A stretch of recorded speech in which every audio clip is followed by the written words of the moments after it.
దేవుని బిడ్డలారా, కొన్ని సమస్యలు, కొన్ని ఇబ్బందులు, కొన్ని అంటే ప్రతికూలమైన పరిస్థితులు కొన్ని మన జీవితంలోకి ఎందుకు దేవుడు అనుమతిస్తాడు అని అంటే, కొన్ని మనం చేసిన పొరపాటులను బట్టి, మనం చేసిన తప్పిదాలను బట్టి, మనం చేసిన మరి దేవునికి వ్యతిరేకమైన పనులను బట్టి మన జీవితంలో కొన్ని పోరాటాలు ఎదుర్కొంటూ ఉంటామండి. కొన్ని మనగా స్వయంగా తెచ్చిపెట్టుకుంటాం కొన్ని చిక్కులు, కొన్ని సమస్యలండి. కానీ వెంటనే ఎవరిని అంటాం? దేవుడినే అంటాం కదా. ఎందుకు దేవా నాకు ఇలా చేసావు, నాకు అలా చేసావు, ఎందుకు ఇలా జరుగుతుంది నా జీవితంలో అనేసి మనం మాట్లాడుతూ ఉంటాం. కానీ కొన్ని సమస్యలు, కొన్ని ఇబ్బందులు ఎందుకు వస్తాయంటే, ఒక్కొక్కసారి మనం దేవునికి వ్యతిరేకంగా నడవడాన్ని బట్టి మన జీవితంలో కొన్ని అలజడులు, కొన్ని పరిస్థితులు, ప్రతికూలమైన పరిస్థితులు దేవుడే కలుగు చేస్తూ ఉంటాడు. ఎందుకనంటే ఇలాగనైనా నా బిడ్డ నా వైపు తిరుగుద్దేమో అని దేవుడు కొన్ని పరిస్థితులు, ప్రతికూలమైన పరిస్థితులు కల్పిస్తూ ఉంటాడు. దేవుని బిడ్డలారా, మరి చాలామంది ఏంటంటే మనం చేసిన పాపాన్ని వదిలేయకుండా, విడిచిపెట్టకుండా, అది మన జీవితంలోనే ఉంచుకొని ఆ పాపంలోనే బ్రతుకుతూ, ఆ శాపంలోనే ఉంటూ దేవుడు నన్ను దీవించాలి, దేవుడు నన్ను ఆశీర్వదించాలి అని అడుగుతాం. కానీ మన హృదయంలో ఉన్న పాపాన్ని మాత్రం తొలగించుకోం, దేవునికి విరోధమైన కార్యాలు మాత్రం ఆపం. ప్రియ దేవుని బిడ్డలారా, దేవుడు చెప్తున్నాడు. దేవుడు ఏమన్నారంటే, మీరు నా తట్టు తిరిగితే నేను మీ తట్టు తిరుగుతానన్నాడు ప్రభు. హల్లెలూయా కదా, అంతేనా? మనం ఆయన తట్టు తిరగాలి. దేవుడు అన్నాడు, పాపాన్ని విడిచిపెట్టరండి, లోకాన్ని విడిచిపెట్టండి. ఎందుకు పాపాన్ని విడవాలి, ఎందుకు లోకాన్ని విడవాలి అని అంటే, దేవుని బిడ్డలారా, పాపం వలన వచ్చు జీతము మరణము అని దేవుని యొక్క వాక్యం సెలవిస్తుంది. అవునా? దేవుని వాక్యం సెలవిస్తున్న మాట ఏంటంటే, పాపమునకు వచ్చు జీతము మరణం. అందుకే దేవుడు ఏమన్నాడు, అది నువ్వు పాపం కనుక నువ్వు చేసి పాపంలోనే బ్రతికితే సాతానుడు కాచుకొని ఉన్నాడు. ఎక్కడికి తీసుకుని వెళ్ళడానికి? నిత్య నరకానికి తీసుకొని వెళ్ళడానికి వాడు రెడీగా ఉన్నాడు. కానీ దేవుడు చెబుతున్నాడు, దేవుడి ఉద్దేశం ఏంటంటే, మన యేసయ్య ఉద్దేశం ఏంటంటే, ఆ పాపంలో, ఆ నరకంలో నువ్వు ఉండకూడదు. ఆ జీవితం నీకొద్దు, ఆ శాపగ్రస్తమైన జీవితం నీకొద్దు అని దేవుడు మనకు చెబుతున్నాడు. మన యేసయ్య ఎప్పుడూ కూడా మనల్ని బాధించాలని కోరుకోడండి. మనం శోధనలో ఉండాలని కోరుకోడండి. నువ్వు కష్టాల్లో ఉంటే ఆయనకి ఇష్టం కాదు. నువ్వు రోగంతో పడి ఉండడం ఆయనకి ఇష్టం కాదు. దేవుని బిడ్డలారా, నిన్ను గొప్పగా చేయాలనే యేసయ్య ఆశ. కానీ ఇంకా ఎందుకు నీ జీవితంలో దరిద్రత, ఎందుకు నీ జీవితంలో ఆ శాపం, ఎందుకు నీ జీవితంలో ఆర్థిక పోరాటాలు, ఎందుకు నువ్వు అంత భయంకరమైన రోగాలు అనుభవిస్తున్నావు అంటే, దేవుడు చెప్పినట్లు చేయట్లా, దేవుడు నడవన్నట్లు నడవట్లా, లోకాన్ని వదిలేయలేకపోతున్నావు. దేవుని బిడ్డలారా, పాపాన్ని విడిచిపెట్టలేకపోతున్నావు, వ్యసనాలు వదిలేసుకోలేకపోతున్నావు. అందుకని ఇంకా పోరాటాలు, ఇంకా అందుకే శాపం కదా. దేవుడు ఏదైనా మనకి మంచి మార్గాన్ని బోధించే దేవుడు. లోకం మంచిది కాదు, అది శాపాన్ని తీసుకొని వస్తుంది. నువ్వు ఉంటున్న పాప పరిస్థితి మంచిది కాదు, నీకు మరణాన్ని తీసుకొని వస్తుంది. దేవుడు చెప్తున్నాడు, ఆ బంధకాల నుంచి బయటకు వచ్చేయాల. ఒకవేళ నువ్వు రాలేనట్లయితే దేవుని సహాయాన్ని అడగాల. పాపం నిత్య నరకానికి తీసుకొని వెళ్ళిపోద్ది. దేవునికి వ్యతిరేకంగా నడిచే ప్రతి నడక దేవుని బిడ్డ నిన్ను నాశనానికి నడిపిస్తుంది. లూకా సువార్త 7వ అధ్యాయంలో రాయబడిన మాట ఏమనంటే, ఆమె పేరు పాపాత్మురాలనే రాశాడు దేవుడు. ఆమె పేరు రాయలే. అంటే ఎంత భయంకరమైన పాపంలో జీవించిందో. నానా భయంకరమైన పాపంలో జీవిస్తూ వచ్చింది, భయంకరమైన పాపంలో ఉంది.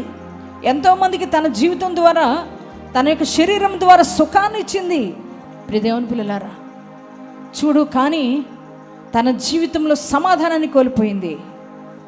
అటువంటి ఆ బిడ్డ ఒక రోజున గ్రహించింది ఏంటంటే, ఎందుకు నా జీవితం ఇలా అయిపోతుంది?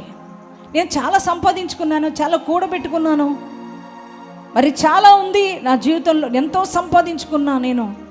కానీ ఏదో తెలియని వెలితి తెలియని అంటే సమాధానం లేని పరిస్థితి.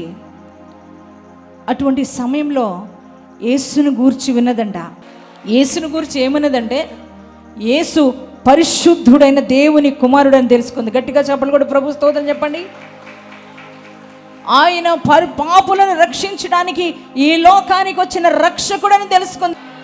ఆయన ప్రతి ఒక్కరిని జీవితాన్ని, చీకటి బ్రతుకులను వెలిగించే దేవుడని తెలుసుకుందండి. అందుకే ఆయన వెతుక్కుంటూ యేసుక్రీస్తు ప్రభువారు మరి ఒక గృహంలోనికి వస్తున్నాడని తెలుసుకొని యేసయ్య దగ్గరకు పరిగెట్టుకుంటూ వచ్చి ఒక్క మాట కూడా మాట్లాడలేదు, కానీ ఏడుస్తుందంట. యేసయ్య పాదాలు పట్టుకొని కన్నీళ్లతో యేసయ్య పాదాలు కడిగి తన కుర్రలతో పాదాలు తుడుస్తూ దేవుని బిడ్డలారా యేసయ్య పాదాలు ముద్దు పెట్టుకుంటుందండి. దేవుని బిడ్డ తన హృదయం అంత వేదన, తన హృదయం అంతా చాలా దుఃఖం. కారణం ఏంటంటే తను మారు మనసు పొందుకుంది, రిపెంటెన్స్ అవుతుంది, పశ్చాత్తాపడుతుంది. డాడీ, నన్ను ఎంతోమంది ద్వేషించారు, ఎన్నో కుటుంబాలను నాశనపరిచిన వ్యక్తిని, ఎంతోమందిని బాధపరిచిన వ్యక్తిని, యేసయ్యా ఎంతోమందికి దుఃఖాన్ని కలిగించిన వ్యక్తిని, అయ్యా అందుకనేమో నా జీవితంలో సమాధానం లేదు. ప్రభా, ఈ పాపి జీవితాన్ని క్షమించు, నాలో ఉన్న పాపాన్ని క్షమించు, ఈ పాపాన్ని నేను విడిచిపెట్టాలనుకుంటున్నా. ఇక వద్దయ్యా ఈ పాపపు బ్రతుకు, ఈ రోత బ్రతుకు, ఇప్పటి వరకు బ్రతికిన జీవితం చాలు. ఈ పాపం నాలో ఉన్న శాంతిని దోచుకుంది, ఈ పాపం నాలో ఉన్న మరి సమాధానాన్ని దోచుకుంది, ఈ పాపం నా జీవితాన్ని అస్తవ్యస్తం చేసింది. ఇదిగో అందరికీ అసహ్యంగా మారింది నా జీవితం. ప్రభువా, నన్ను క్షమించు. ఈరోజు నేను ఒక మంచి మనిషిగా బ్రతకాలనుకుంటున్నా, మంచి జీవితాన్ని నేను జీవించాలనుకుంటున్నా. ఆ జీవితాన్ని, పరిశుద్ధమైన బ్రతుకుని నాకు ఎవరు ఇవ్వలేరు, ఏ మనుషుడు ఇవ్వలేడు, కానీ నువ్వు ఒక్కడివే నాకు ఆ జీవితాన్ని ఇవ్వగలిగిన దేవుడవు ప్రభువా. ఎందుకనంటే నువ్వు పరిశుద్ధుడమైన దేవుడివి. అందుకే నిన్ను వెతుక్కుంటూ నేను వచ్చానయ్యా అని పశ్చాత్తాపంతో యేసయ్య పాదాల దగ్గర ఏడుస్తూ ఉన్నప్పుడు మన యేసయ్యకు ఉన్న గొప్ప లక్షణం ఏంటంటే ఆయన పై రూపం చూడగానే అంతరంగానే చూసే దేవుడు. ఇక్కడున్న మనుషులకి ఎవరికి అర్థం కాలేదు, ఈమె పాపాత్మురాలు కదా, యేసయ్య దగ్గరకు వచ్చి ఏడుస్తుంది ఎందుకు, పాదాలు పట్టుకుంది ఎందుకు, పరిశుద్ధుడి పాదాలు పట్టుకుంది ఎందుకు అని అనుకుంటున్నారు. కానీ యేసయ్య ఒక్కడే అర్థం చేసుకున్నాడు. ఆమె పశ్చాత్తాపడుతుందని, బ్రతుకును మార్చుకోవడానికి ఇష్టపడుతుందని, జీవితాన్ని మార్చుకోవడానికి ఇష్టపడుతుందని యేసయ్య అర్థం చేసుకున్నాడు. అందుకని అంటున్నాడు, అమ్మా నీ విస్తార పాపాలన్నీ కూడా క్షమించబడినాయి, అందుకే నువ్వు ఇప్పుడు సమాధానంగా తిరిగి వెళ్ళు అన్నాడు. గట్టిగా చప్పట్లు కొట్టి ప్రభుకు స్తోత్రం చెప్తారా? అవునండి, మన పాపాలను క్షమించే అధికారం యేసయ్యకు ఒక్కడికి మాత్రమే ఉంది. గట్టిగా చప్పట్లు కొట్టి ప్రభు స్తోత్రం చెప్పండి. మన పాప శాపాలను క్షమించగలిగిన దేవుడు ఒక్కడే, ఆయన పేరే నజరేయుడైన యేసు. ఎందుకనంటే ఆయన పరిశుద్ధుడు, ఆయన సర్వ మానవాళి పాప పరిహారార్థమై, సర్వ మానవాళిని పాపాలు పరిహరించడానికి ఈ లోకానికి వచ్చిన ఏకైక రక్షకుడు నజరేయుడైన యేసు మాత్రమే. హల్లెలూయా. ఈ రోజున సర్వ మానవాళి యేసయ్య దగ్గరికి ఎందుకు వస్తున్నారంటే ఆయన ఒక్కడే దేవుడు గనుక, ఆయన ఒక్కడే రక్షకుడు కనుక, ఆయన ఒక్కడే మన పాపాల కోసం కలువరి శిలువలో యాగమైన దేవుడు కనుక. అందుకే ఈ రోజున సర్వ మానవాళి యేసయ్యను వెతుక్కుంటూ వస్తున్నారు. ప్రియ దేవుని బిడ్డలారా, పాపిగా వచ్చిందని యేసయ్య త్రోసేయలేదు, నెట్టేయలేదు, ఆ వ్యక్తిని క్షమించాడు. ఆమె ఏదైతే కోల్పోయిందో అది తిరిగి ఆమెకిచ్చి సమాధానాన్ని, శాంతిని ఆ బిడ్డకిచ్చి పంపాడు. తన హృదయంలో ఉన్న కలవరం అంతా తొలగిపోయింది, తన హృదయం నెమ్మదితో నింపబడింది, సంతోషంతో సమాధానంతో నింపబడింది. యేసయ్య కొరకు బ్రతకడం నేర్చుకుంది, పాప జీవితాన్ని విడిచిపెట్టింది, పాప బ్రతుకును తీసివేసుకుంది.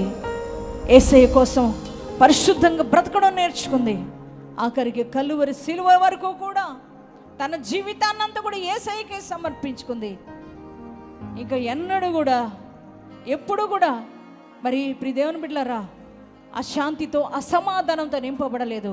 కారణం ఏంటంటే యేసయ్య కోసం తన జీవితాన్ని జీవించింది. విడిచిపెట్టిన పాపం వైపు వెళ్ళలేదు, విడిచిపెట్టిన లోకం వైపు వెళ్ళలేదు. అందుకే తన జీవితం సువర్ణ అక్షరాలతో దేవుడు ప్రియ దేవుని బిడ్డలారా పరిశుద్ధ గ్రంథంలో రాయించాడు. ఈ రోజున నువ్వు కూడా ఏ బంధకాల్లో ఉన్నావా?